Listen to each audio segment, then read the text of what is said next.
자, 지금 이제 3기가 시작됐는데, 지금 이제 한 2달 정도 남았죠. 2달 좀 더 남았는데, 지금이 점점점 가장 중요한 시기입니다. 여러분이 요때 멘탈이 흔들리면은 다 공부가 공으로 가요. 그동안 해왔던 게. 근데 이제 지금 공부 구력이 좀 짧으신 분들이 있어요. 그런 분들이 3기 때 정도 돼가지고는 막 뭐랄까 정리가 안 되고 부담만 느껴가지고 이것도 저것도 안 되는 식으로 흘러가는 사람도 있어요. 본인이 이 시험이라는 게 어느 정도의 공부 시간이 축적돼야 되거든요. 근데 그게 안 되신 분들은 그냥 애나 모르겠다 될 대로다 이렇게 하시면 안 되고, 그분들은 뭐 당고나도 잘 안 돼 있고 막 이런 경우도 있거든요. 그래서 그분들은 어떻게 해야 되냐면, 일단 3기 동안 당고나 될 것 자기가 마지막 볼 거를 잡고 그 자료에서 이해 안 되는 거 엑스표를 쳐가야 돼요. 엑스표를 쳐가고 분량이 너무 많은 건 최소화시키면서 최소한 것만 적겠다 하고 가셔야 돼요. 그 중에서 좀 너무 중요하다 생각하는 건 이해가 안 돼도 무조건 가고요. 이해가 안 되는 거 그 외의 것들은 다 엑스표 씌워야 돼요. 근데 그렇게 하고 이제 마지막 한 달 동안 그 범주 내에서 죽어라고 돌려보고 시험장에 들어가서 꼭 한번 시험을 봐보셔야만이 뭔가 공부의 나름대로의 자기의 앞으로 방향성이 설정돼요. 그렇지 않고 그냥 막 아직 나는 공부가 안 됐으니까 막 정신 하나도 없고 이렇게 돼버리면 그냥 시간이 흘러가 버려요. 그래서 본인이 지금 공부 구력이 혹시 짧으신 분들은 3기 동안에 마지막 볼 당고나를 선택하셔가지고 그 범주 내에서 엑스표를 쳐가면서 마지막 정비만 해가지고 그것만 돌리셔야 되고요. 그렇지 않으면 지금부터가 정말 중요합니다. 본인이 어느 정도 지금 공부 구력이 있다, 그리고 나름대로 지금 당고나 자료 이해도 어느 정도 암기가 좀 됐다, 이분들은 지금부터가 정말 중요해요. 갈수록 중요도가 높아져요. 마지막 한 달이 1년 나머지 기간과 거의 동일한 정도의 중요한 기간이라고 보시면 돼요. 마지막 한 달이 여러분이 1년 동안 공부해온 것의 동가치 정도 보시면 돼요. 점점 중요하거든요. 그러니까 지금부터는 이제 그동안 정리했던 것을 자꾸 반복하셔야 돼요. 반복하시면서 머리에서 다시 정리하고 다시 한번 자기가 좀 이해가 안 됐던 것도 확실히 하고 이런 걸 반복하셔야 되는데, 노동법은 한 5번 볼 거예요. 지금 한 번 회독을 개별법을 하고 오셨고, 이 다음 주에 개별법 한 번 회독하시고, 오늘 수업 끝날 때쯤 한 30분 정도만 해서 한 반 정도, 개별법 반 정도 서브노트 볼 거예요. 이때 서브노트를 안 보셔도 되고요. 여러분이 그 개인적으로 당고나된 자료 있으면 봐도 되고요. 아니면 백지에다가 그냥 제가 근기법상 근로자성하면 그 백지에다 그냥 쓰시면서 그냥 머릿속으로만 떠오르면서 하셔도 됩니다. 그래서 한 5번 정도 회독을 할 거고요. 오늘 마지막 회독할 때는 그 글자에 묶여 있으면 안 돼요. 그냥 제가 막 얘기하면 그냥 바로 치고 넘어가셔야 돼요. 아, 이런 게 있었죠, 이런 게 있었죠. 그러다가 이거 잘 머리에 안 들어온다, 이런 것들은 체킹해 놓으셨다가 다음 주 회독할 때 그 부분은 좀 꼼꼼하게 읽어보셔야 돼요. 자, 그래서 여러분이 짧은 시간 내에 자꾸 회독을 하다 보면 뭔가 정리되고요, 기억이 떠오릅니다. 그래서 다른 과목도 이 3기 끝나고 한 일주일 후까지 기준으로 해가지고 한 2, 3회독 할 수 있으면 3기 때 해 주시면 좋습니다. 3기 때는 마지막 여러분이 정리된 자료를 계속 확인하면서 가야 되거든요. 모의고사 보고 다시 그 부분을 검토해 보면서 또 확인하고 그리고 회독해 보고 요걸 계속 하셔야 돼요. 그러면서 마지막 정비하는 시간이거든요. 다른 과목도 조금 이 매주마다 시간을 정해 가지고 좀 한 2, 3회독 정도는 미리 한번 해보시는 걸 권합니다. 노동법은 제가 말한 대로 5회독을 할 거고요. 자, 이번 주 일주일 동안 서브노트 개별법을 한번 보시고 오셨다고 보고 오늘 개별법 반을 볼 거고요. 다음 주에 여러분이 개별법 한번 또 보시고 오십시오. 그리고 그 다음 주 일요일 날은 마지막 반을 저랑 같이 보고요. 이렇게 해서 짧은 시간 내에 자꾸 보다 보면 기억이 유지가 됩니다. 그 유지 작용을 계속 하시는 게 중요해요. 요 기간이 길어지면 기억이 흐려지거든요. 그래서 사실은 암기력이 뛰어난 사람도 있지만 암기력이 뛰어나지 않아도 합격하는 데는 문제가 없어요. 중요한 것은 뭐예요? 잊어버리기 전에 다시 보는 게 가장 중요하거든요. 그래서 지금부터는 빠른 시간 내에 회독하는 게 가장 중요합니다. 그러면 여러분이 기억이 유지돼요.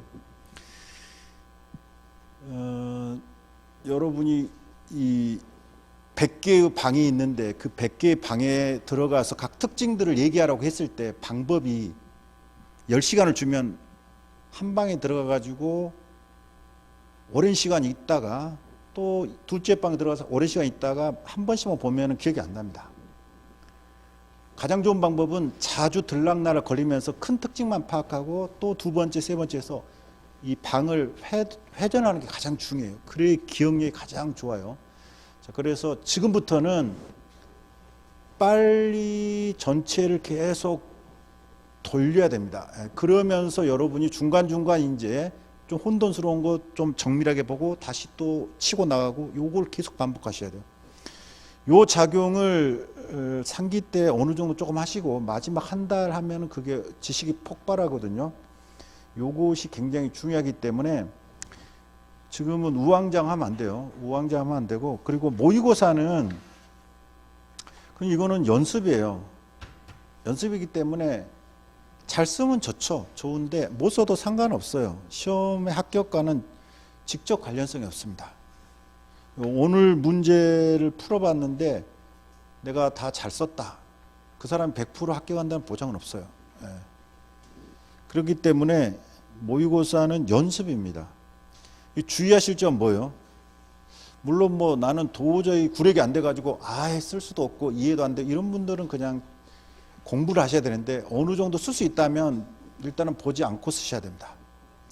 왜 그러냐면 시험장에 가서 보고 쓸 수는 없잖아요. 만들어 쓰는 것도 연습이에요. 그냥 비벼 쓰는 거죠. 물론 그렇게 보면 채점자는 이렇게 판례도 암기 안 했냐 직접 긋겠죠. 근데 그런 것들은 상관없어요. 시험장에서 잘 보는 게 중요하기 때문에 보지 않고 쓰셔야 되고요. 또 하나 시간을 엄수해야 됩니다. 이것도 시간도 자꾸 오버되는 것도 습관이거든요. 여러분 스스로의 약속이기 때문에 여러분이 시간을 굉장히 엄수하는 게 중요해요. 정확하게 스타트해가지고 정확하게 스스로 자기가 뭐 5분 늦게 시작할 수도 있고 뭐 어찌됐든 간에 자기가 정확하게 시간 체크해가지고 시간을 절대 오버하면 안 됩니다. 이거는 철칙처럼 지키셔야 돼요. 그래서 세 문제를 딱 보고 잘하는 문제가 다 나오면 좋은데 하나 정도는 애매한 문제가 나올 수 있어요. 자, 그랬을 때 그 한 문제를 잡고 계속 시간만 허비하는 경우가 있어요. 그렇게 하시면 안 됩니다. 그래서 그 문제는 조금 뒤로 빼고 나머지 문제를 먼저 쓰는 식으로 하셔가지고 치고 나가셔야 돼요. 자, 그래서 첫 번째 한번 읽어보고 전체적으로 어떤 문제가 보고 두 번째 읽을 때는 사안에 적용했을 거랑 판례를 뭔지를 정확하게 정리하고 두 번째 읽으셔야 돼요. 그러고 나서 다 이제 플랜이 짜여지면 그때 기준으로 해서 나머지 시간이 있어요. 그 시간을 n분의 1로 나누셔야 됩니다. 그렇지 않고 그냥 막연히 흘러가면 이거 절대 시간이 항상 부족해요. 그리고 이 문제 읽고 해독하는 것도 최대한 5분, 10분 뭐 이걸 자기가 원래 한 계획을 세워놔야 돼요. 그러면서 시간과 항상 싸우면서 여러분이 하셔야 돼요. 그리고 시험은 제가 말했지만 이거 못 보셔도 상관없어요. 시험은 못 보셔도 상관없어요. 궁극적으로는 시험장에서 잘 보는 게 중요해요. 이거는 막 여러분을 위로하려는 게 아니라 기본 마인드를 이렇게 안 가지면 3기 때 계속 흔들립니다. 그리고 실질이 그렇고요. 그날 시험 잘 보면 학교 갈 것 같아서 기분 좋고, 그날 시험 못 보면 떨어질 것 같아서 기분이 다운되면서 공부 안 되고, 이게 굉장히 아둔한 생각이에요. 전혀 그럴 필요가 없어요. 그래서 오늘 공부한 것 중에서 잘 이해가 안 됐던 거, 못했던 거는 지금 봐서 이해하면 돼요. 이렇게 생각을 하셔야 돼요. 그리고 더 중요한 건 뭐예요? 여러분의 단고나 자료에다가 오늘 학습한 것을 비교해 가면서 다시 재정리하는 이게 가장 중요합니다. 다른 과목도 마찬가지예요. 3기 때는 테스트 해보고 거기서 자기가 부족한 부분을 보충하면서 수정 가감하는 게 중요하지, 시험을 잘 보는 게 중요한 게 아닙니다. 이거는 꼭 명심하시기 바랍니다. 여러분이 지금부터 정말 중요하고요. 자, 노동법 모의고사 첫 번째 봐볼게요.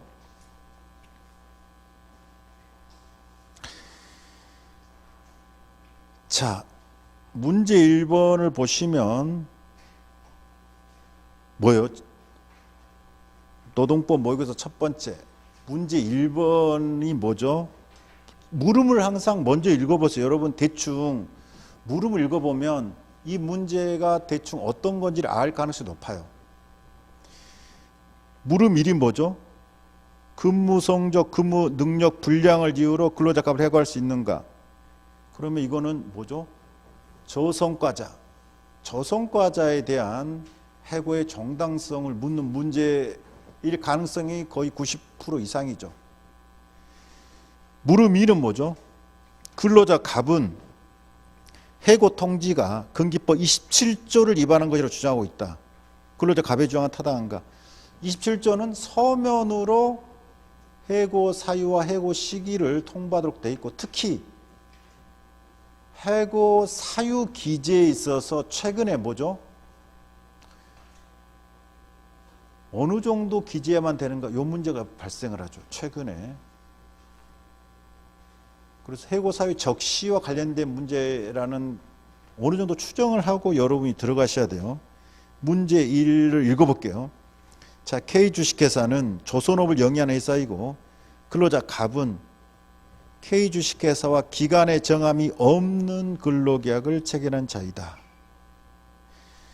K주식회사는 매년 전 직원을 상대로 자, 객관적 자료. 여러분이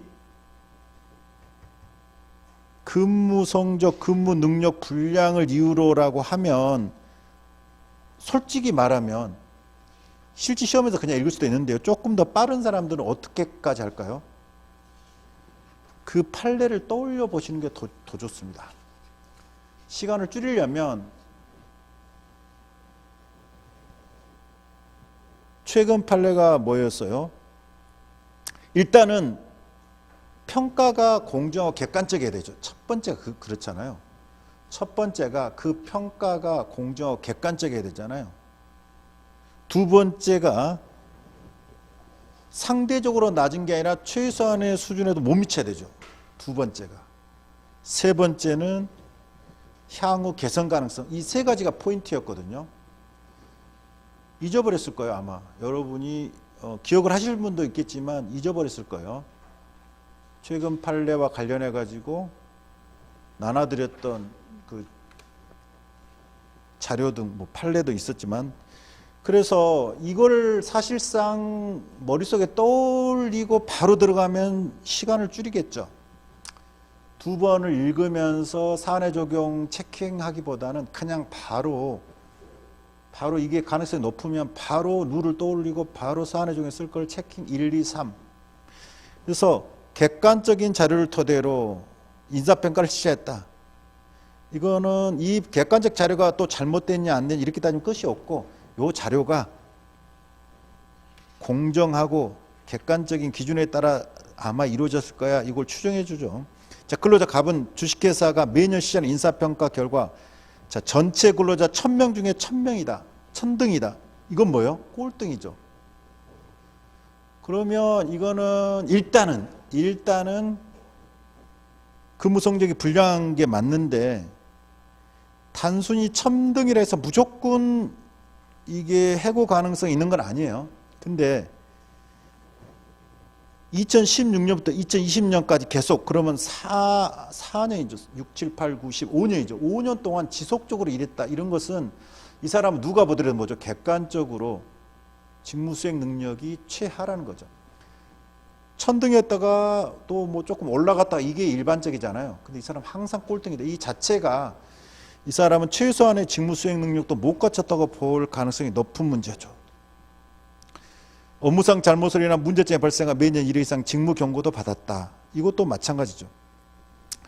이에 KH계산은 근로자 갑에 대해서 10개월 동안 직무 교육을 받게 한 후 직무 재배치를 했으나 이후에도 여전히 업무 수행상 문제점이 계속 발생했다. 이 말은 뭐예요? 향후 개선 가능성이 없다는 거죠. 그렇죠? 그래서 여러분 바로 A씨 답안을 봐볼까요? A씨 답안.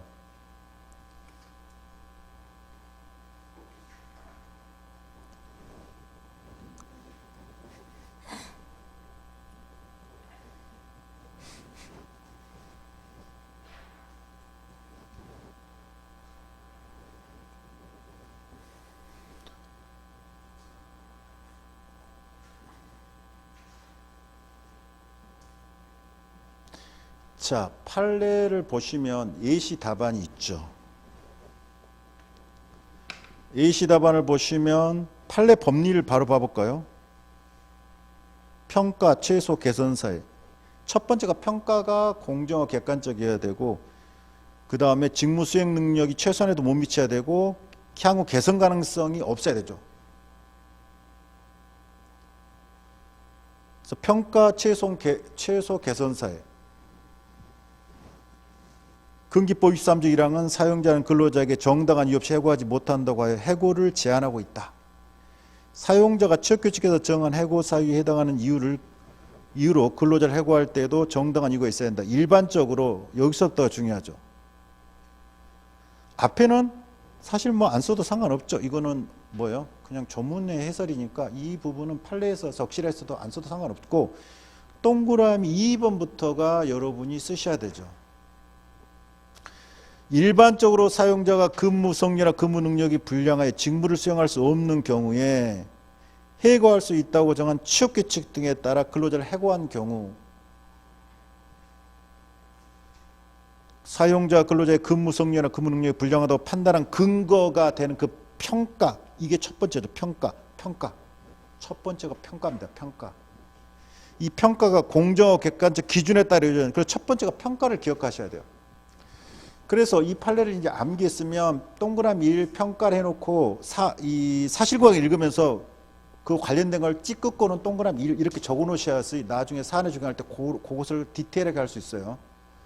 그렇지 않으면 계속 두세 번 읽어봐야 돼요. 여러분이 동그라미, 여러분이 실질적인 동그라미 1번은 평가입니다. 평가가 공정하고 객관적 기준에 따라 있는, 이게 평가예요. 평가. 요거를 기억하셔야 돼요. 두 번째는 최소죠. 평가, 최소, 개선사에 대해 최소죠.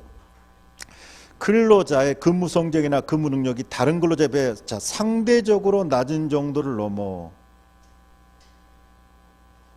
일반적으로 이들은 최소한에도 못 미친다. 여기죠. 두 번째입니다.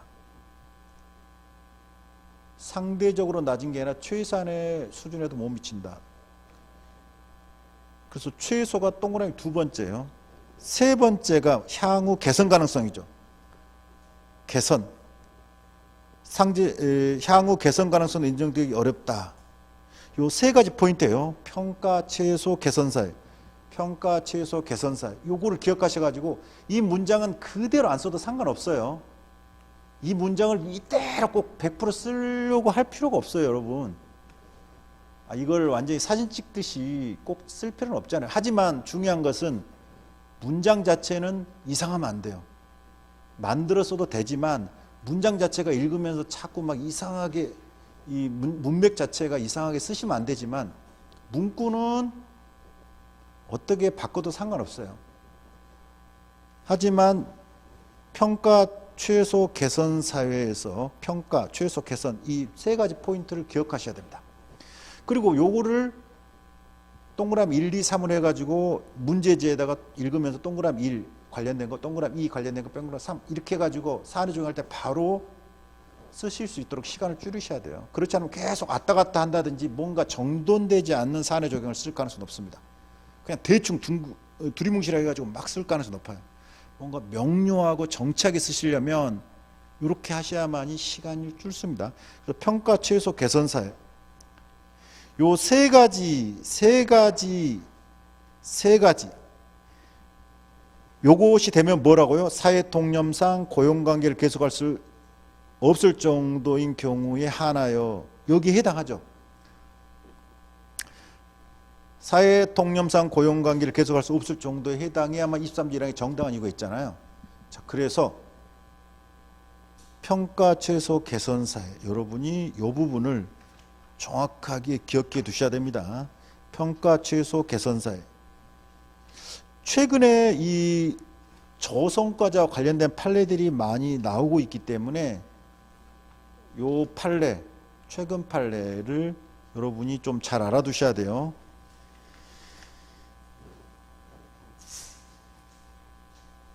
그 밑에는 이제 판단 요소들이잖아요. 두 번째 문단, 사회통념상 고용관계를 계속할 수 없을 정도인지는 근로자의 지위와 담당 업무의 내용, 그에 따라 요구되는 성과나 전문성 정도, 여러분이 판단 요소를 다 암기하시는 분도 있어요, 사실은. 하지만 머리 깨지죠. 아니, 판단 요소까지 다 암기 안 하면 좋지만 머리가 깨진단 말이죠.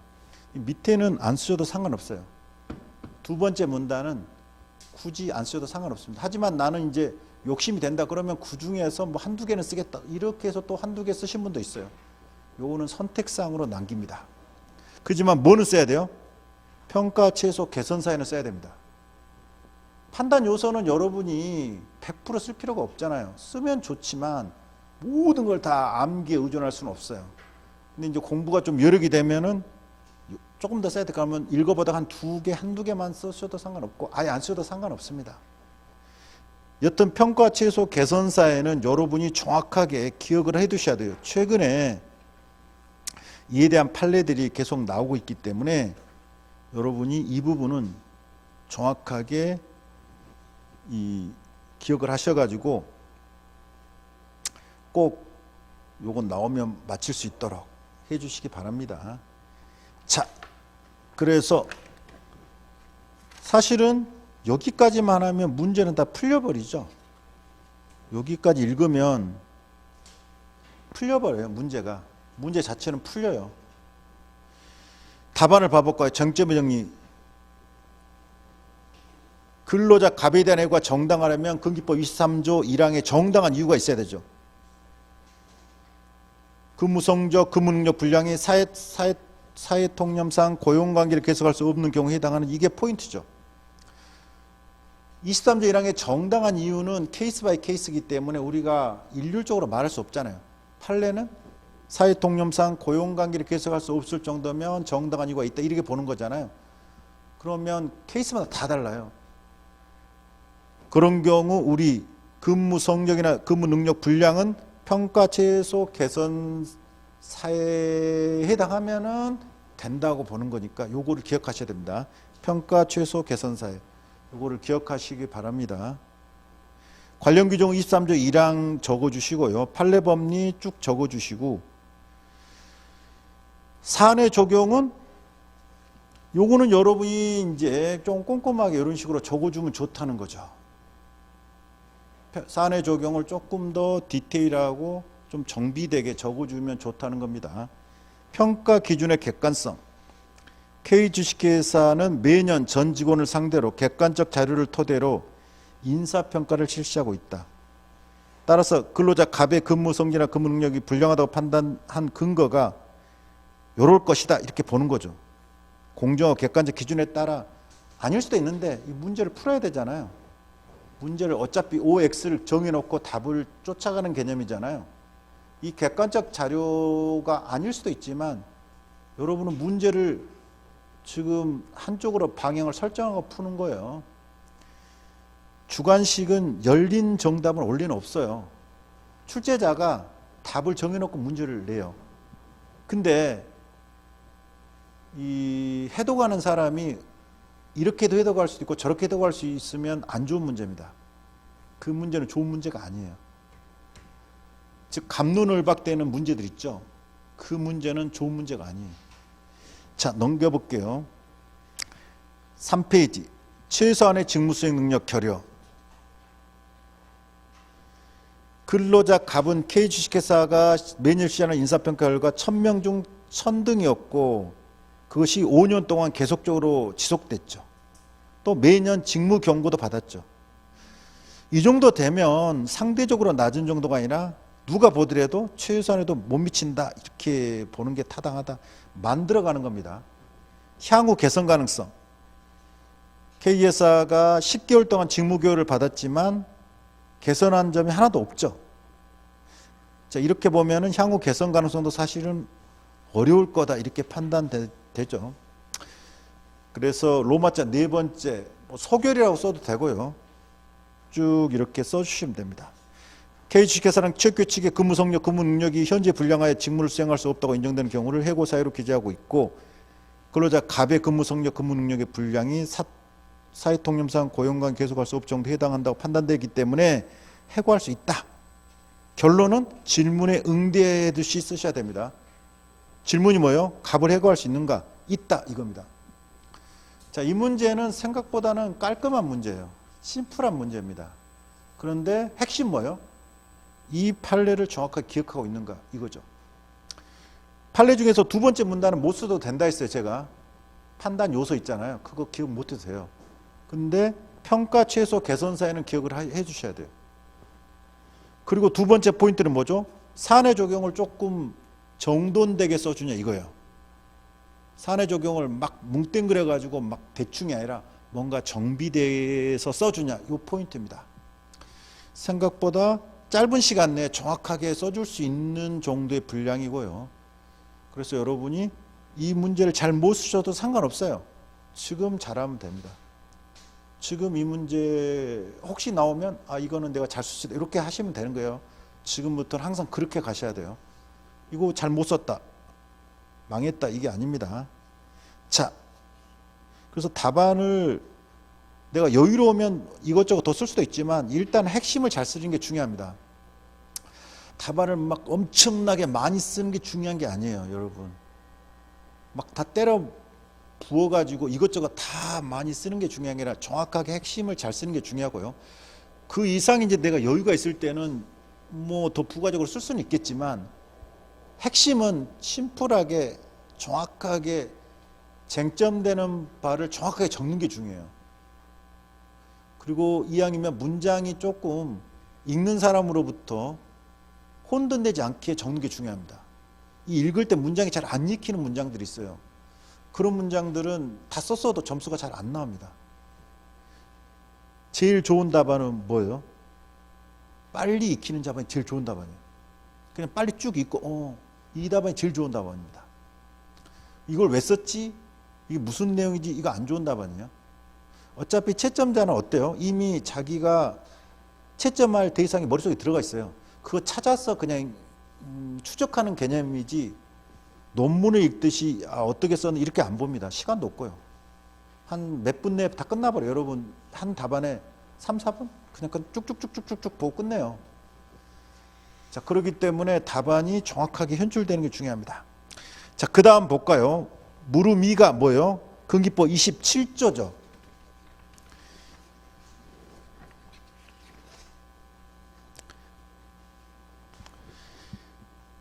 무르미가 근로자 갑은 해고 통지가 근기법 27조를 위반한 걸 주장하고 있다. 근로자 갑의 주장은 타당한 거잖아요. 중간에 문제 중간에 K주식회사는 최교 측의 근무 성적, 근무 능력이 현저히 불량하여 직무를 수행할 수 없다고 인정하는 경우를 해고 사유로 기재하고 있다는 점과 그동안의 업무 수행 실정 및 여기 중요합니다. 직무 경고와 관련된 내용 등의 상세히 설명하면서 이거 중요해요. 근로자 갑에게 스스로 사직을 수출하고 얹었다. 자, 뭐가 중요하다고요? 왜 해고되었는지를 상세하게 알려줬다는 게 중요한 포인트입니다. 그냥 내가 말 안 해도 너 알고 있지? 너 어차피 일 못하는 거 알고, 이게 아니라 상세하게 알려줬다는 거죠. 너 몇 년부터 몇 년까지 몇 등이었고 그동안 직무 경과가 이래 했고 이걸 계속 이렇게 되면 우리 너랑은 일하기 힘들다. 요거를 상세하게 알려줬다는 게 중요합니다. 그러나 갑이 사직을 완강히 거부하자 K 주식회사는 한 달 전에 해고될 것임을 미리 예고하였고 이후 기아와의 근로계약을 2021년 12월 30일로 종료한다. 해고한다. 요거 시기는 됐죠. 우리는 지금 시기가 중요한 게 아니잖아요. 해고 시기와 해고 사유인데 사유 적시가 중요하잖아요. 근데 사유는 없죠. 포인트는 뭐죠? 사유가 전혀 기재되지 않는 경우. 하지만 충분히 알고 있는 경우. 요거잖아요. 요 포인트죠. 충분히 알고는 있지만 그럼 대응을 할 수 있겠죠. 하지만 전혀 기재되지 않은 경우. 요 포인트죠. 이게 포인트입니다. 자, 27조 위반 여부, 해고 사유 적시 정도죠. 결론은. 답안을 봐볼까요? 답안을 봐볼까요?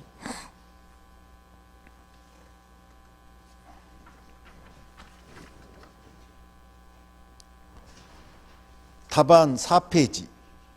K 주식회사는 해고 통지 전에 자, 해고 사유를 상세히 설명했다. 이게 포인트죠. 그냥 한 게 아니라 분명히 정확하게 알려줬다는 게 포인트입니다. 근데 중요한 것은 서면에는 전혀 안 기재했다. 이게 포인트. 이 두 가지가 포인트예요. 상세히는 알려줬지만 기재는 하나도 하지 않았다. 이 두 가지가 핵심 포인트입니다. 자, 이 경우에 27조 위반에 해당하는지 이게 포인트잖아요. 이 포인트를 정확하게 집어내 주셔야 됩니다. 27조 적어주고요. 판례법리 봐볼까요? 판례법리는 여러분이 이제 그래도 어느 정도 공부하셨기 때문에 적을 내용들은 많이 있을 거예요. 27조는 사용자가 근로자를 해고하려면 해고 사유, 해고 시기를 서면으로 통지해야 그 효력이 있다고 규정하고 있다. 이러한 규정은 취지를 적어주죠. 해고 사유 등의 서면 통지를 통해 근로자라 하여금 근로자를 해고하는데 사용자라 하여금 신중이죠. 첫 번째가 신중. 그 다음에 존시사명이죠. 존부와 시기, 사유, 명확, 존시사명. 분쟁을 적정 용의 해결. 두 번째가 분쟁이잖아요. 분쟁 적정 용의 해결. 존시사명. 세 번째가 대응이죠. 근로자가 적절히 대응. 이 취지는 암기를 해두라 있죠. 사용자 신중, 근로자 대응, 분쟁 적정 용의 해결이잖아요. 요 취지. 그래서 사용자가 해고 사유 등을 서면으로 통지할 때는 누구? 근로자 처지에서 해고 사유가 무엇인지를 구체적으로 알 수 있도록 해야 된다. 이게 대원칙이죠. 다만 해고 대상자가 이미 해고 사유가 무엇인지를 구체적으로 알고 있고 엔드 그에 충분히 대응할 수 있는 상황 두 가지 다 들어가야 됩니다. 두 가지 다 들어가야 돼요. 뭐예요? 이미 알고 있고 충분히 대응할 수 있는 상황. 자, 요 케이스는 여기에 해당할 수 있습니다. 상세히 알려줬죠. 그러면 그것 때문에 자기가 해고된다는 걸 충분히 알고 있었어요. 그러면 자기가 여기에 대해서 대응할 충분한 시간, 상황을 다 여기에 해당하죠. 그래서 해고 통지서에 해고 사유를 상세 기재하지 않았더라도 이 조항을 위반한 것으로 볼 수 없다. 자, 여기까지가 기본 원칙이죠. 여기까지 써주셔야 됩니다. 상세히 기재하지 않아도 가능한 경우가 어느 경우인지. 자, 그러나 근기법 27조의 규정 내용과 취지를 고려할 때 해고 대상자가 해고 사유가 무엇인지를 알고 있고 그에 대응할 수 있는 사항이었다 하더라도 여기 똑같죠. 상세히 기재하지 않아도 되는 케이스와 여기 똑같은 내용이잖아요. 알고 있고 대응 가능 두 가지잖아요. 이렇더라도 사용자 해고 사유를 서면으로 통지하면서 해고 사유를 전혀 기재하지 않으면 어떻게 된다? 이거는 안 된다는 겁니다. 자, 세 가지 논법으로 흘러갑니다. 첫 번째가 뭐예요? 27조 규정 취지. 따라서 근로자 처지에서 해고 사유가 무엇인지를 구체적으로 알 수 있어야 되는 게 원칙입니다. 첫 번째. 두 번째. 하지만 근로자가 해고 사유가 뭔지를 알고 있고 여기에 대응할 수 있는 경우라면 상세하게 기재 안 해도 된다. 두 번째. 하지만 세 번째. 그렇더라도 전혀 기재하지 않은 경우는 안 된다. 자, 이 세 가지 논법을 정확하게 기억하십시오. 뭐라고요? 첫 번째. 취지는 뭐죠? 사용자, 신중, 근로자, 대응, 분쟁, 적정 용의 해결이잖아요. 전시사명 관련해서. 그래서 근로자 처지에서 해고 사유가 무엇인지 구체적으로 알 수 있어야 되는 게 원칙. 근데 두 번째, 상세하게 기재 안 해도 되는 경우. 어떤 두 가지가 뭐예요? 해고 사유가 뭔지를 알고 이에 대응할 수 있는 경우. 마지막, 그렇더라도 전혀 기재하지 않는 것은 안 된다. 이 세 가지 논법대로 여러분이 흘러가시면 됩니다. 그래서 큰 틀에서 이 세 가지를 흐름을 기억해 두셨다가 그 흐름대로 써내려가시면 됩니다. 이 세 가지 포인트의 흐름을 잘 기억하세요. 세 가지 흐름을. 자, 사안의 적용은 사실 이거는 크게 쓸 게 없어요. 엄밀히 말하면. 근로자가 갑에게 해고의 사유와 근거 등을 상세하게 설명하면서 스스로 사직것을 수차례 권유했으나 한 달 전 해고될 때 미리 해고한 점을 비춰보면 근로자 갑은 해고 사유가 무엇인지 사전에 구체적으로 알 수 있었고 뭣도 가능할 수 있다. 충분히 대응할 수 있다. 이 두 가지를 꼭 써줘야 됩니다. 이걸 안 써주면 정확하게 모른 거예요. 이 두 가지 포인트를 써주셔야 됩니다. 그러나 해고 통지서에 기아와의 근로계약을 2021년 12월 30일로 종료함을 통지하였다라는 내용만 기재되어 있을 뿐 해고사유가 전혀 안 기재되어 있기 때문에 27조 위반 해고 통지다. 사안의 적용은 두 가지 포인트를 정확하게 적시해 주셔야 돼요. 해고사유가 적시 안 됐다는 것뿐만 아니라 어떤 경우 알고 있고 대응할 수 있었다는 것까지 적으셔야 됩니다. 제가 얘기했죠. 결론을 내면 거기에 맞춰서 써줘야 된다는 거. 사안의 적용은 결론을 내면 거기에 맞춰서 써주셔야 됩니다. 결론은 질문에 응대해야 되죠. 근로자 갑의 주장은 타당한가? 타당하다. 이렇게 되시면 됩니다. 자, 이 정도 보시고요. 문제 2번은 사례집에 있는 문제 그대로 냈습니다. 근로시간과 휴게시간의 구분 문제죠.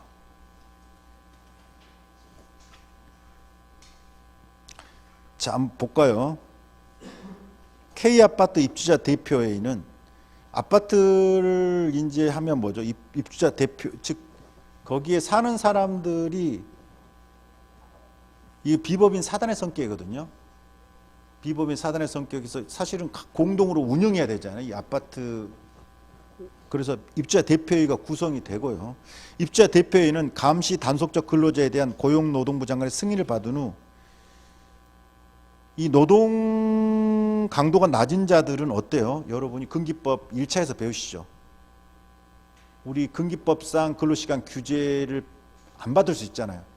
감시 단속적 근로자들은 무조건이 아니라 고용노동부장의 승인을 받으면 경비원들을 고용하여 아침 7시부터 다음날 아침 7시까지 24시간 근무하게 하고 그 다음날 쉬는 격일제 근무 제도를 운영하고 있다. 근로계약서에는 근로시간은 18시간으로 휴게시간은 6시간으로 명시되어 있고, 자, 근로계약서 취업규칙 단협에 어떻게 돼 있는가가 첫 번째라 그랬죠. 기억이 날지 모르겠어요. 일단은 보통은 실질적으로도 어때요? 문제가 발생하면 서면상 어떤 약정된 거 있잖아요. 그런 것들을 가져오라 그랬죠. 그 다음에 실제 어떻게 운용되고 있는가, 이 두 가지가 포인트인데, 형식상은 휴게시간이 6시간으로 돼 있어요. 자, 휴게시간은 점심은 1시간, 저녁 시간도 1시간, 야간은 보통 이제 잠자는 시간이죠. 이렇게 세 개로 구분되어 있죠. 자, 점심 휴게시간과 저녁 휴게시간에 대해서 적고 있습니다.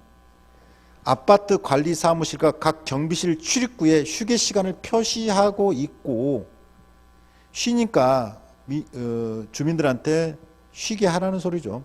경비원들은 각자의 상황에 따라 자유롭게 식사 시간 및 휴식 시간을 활용하고 있다. 자, 휴게 시간은 자유의 원칙이 중요하죠. 지휘감독에서 벗어나서 자유롭게 이용할 수 있어야 되죠. 그래서 외출 같은 것도 가능해야 되죠. 원칙적으로.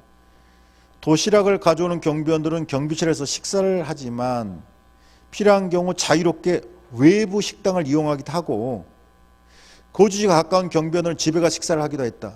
자, 이런 내용들은 다 뭐예요? 실질적 지휘감독 하에서 완전히 벗어날 수 있는 시간이라는 겁니다. 그러면 이건 뭐예요? 휴게 시간이란 말이죠. 근로시간이냐 휴게시간이냐의 가장 큰 포인트 하나로 얘기하는 뭐예요? 실질적 지휘감독하에 있냐 이거잖아요. 가장 큰 포인트는 그거잖아요. 실제 현재 근로 제공하고 있냐가 중요한 게 아니라 실질적 지휘감독하에 있냐 이게 포인트잖아요. 실질적 지휘감독하에 없다는 것은 근로자가 자유롭게 그 시간을 활용할 수 있다는 거고, 따라서 저녁 시간, 점심 휴게 시간, 저녁 휴게 시간은 뭐예요? 실질적 지휘감독가 있지 않고 근로자가 그 시간을 자유롭게 이용할 수 있기 때문에 휴게 시간에 해당한다. 자, 근데 야간 휴게 시간 봐볼까요? 야간 휴게 시간에는 사실상 입주민들의 민원이 거의 없으므로 경비원들은 경비실에 별도의 휴게 장소나 수면 장소가 마련되어 있지 않아. 여러분이 기억하실지 모르겠지만 판례가 어떤 것도 중요시했어요? 자유롭게 이용할 수 있는 휴게 장소 구비 여부, 이것도 중요한 판단 요소로 봤습니다. 그래서 그건 좀 특이하기 때문에 제가 기억해 놓으라 했죠. 그건 좀 기억해 놓으라 했잖아요.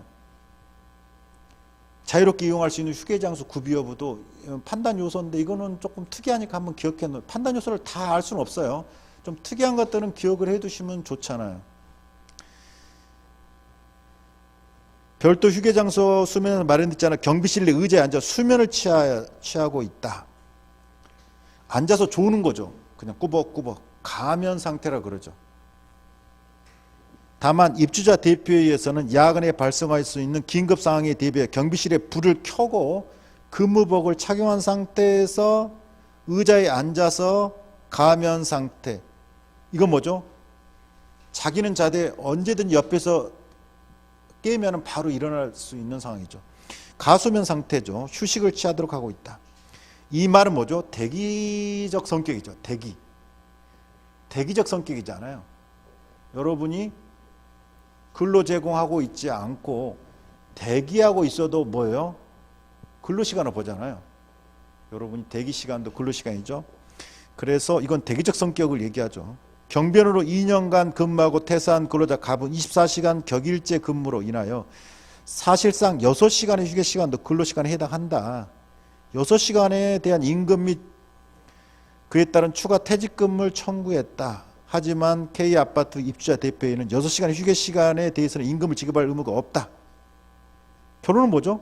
이 6시간이 근로계약서상은 휴게시간이지만 실질적 지감독하에 해당하는 근로시간에 해당한다면 임금 지급해야 되기 때문에 결론은 뭐죠? 근로시간인지 휴게시간 요거죠. 핵심이 그거잖아요. 포인트 핵심은 그겁니다. 답안을 봐볼까요? 문제 2번 답안. 근로계약서에 분명히 근로시간이 18시간만 돼 있고 6시간은 휴게시간으로 돼 있어요. 그렇죠? 그럼 6시간 임금 안 줘도 되죠? 휴게시간에 대해서는 임금 안 줘도 되잖아요. 근데 6시간에 만약에 휴게시간이 실질이 근로시간에 해당하면 어때요? 임금을 지급해야 된다는 게 포인트입니다. 이 문제의 포인트는 근로계약서상 6시간은 휴게시간일 때 임금 지급 안 해도 되지만 실질이 근로시간에 해당하면 임금을 지급해야 된다. 이게 포인트입니다. 따라서 K아파트 입주자 대표의 주장이 타당한지 여부는 6시간의 휴게시간이 근기법상 휴게시간에 해당하는지 아니면 근로시간에 해당하는지 여기에 따라서 임금 지급 의무가 결정되죠. 질문은 임금 지급 의무지만 결론은 뭐죠?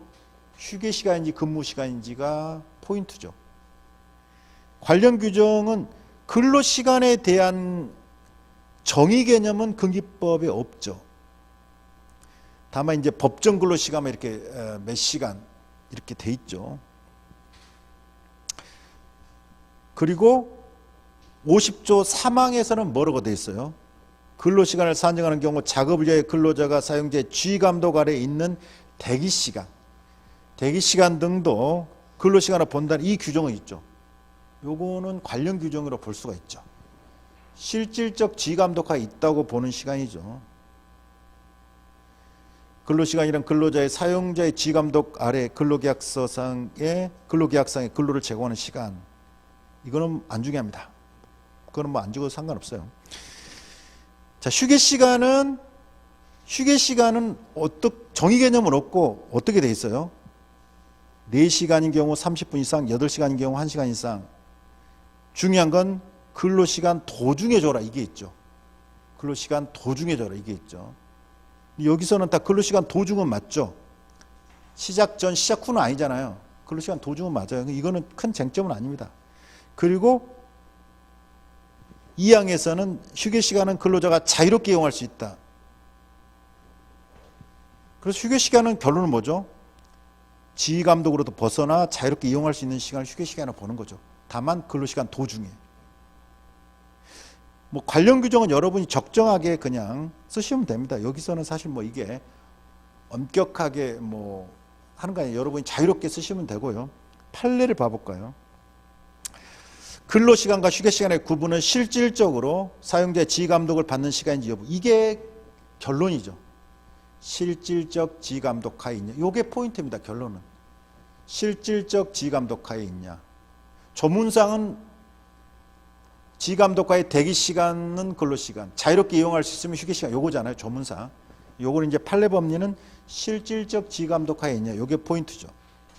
판례도 자, 근로자가 작업시간 도중에 실제로 작업에 종사하지 않은 대기시간, 휴식시간, 수면시간도 얘기하죠. 판례가.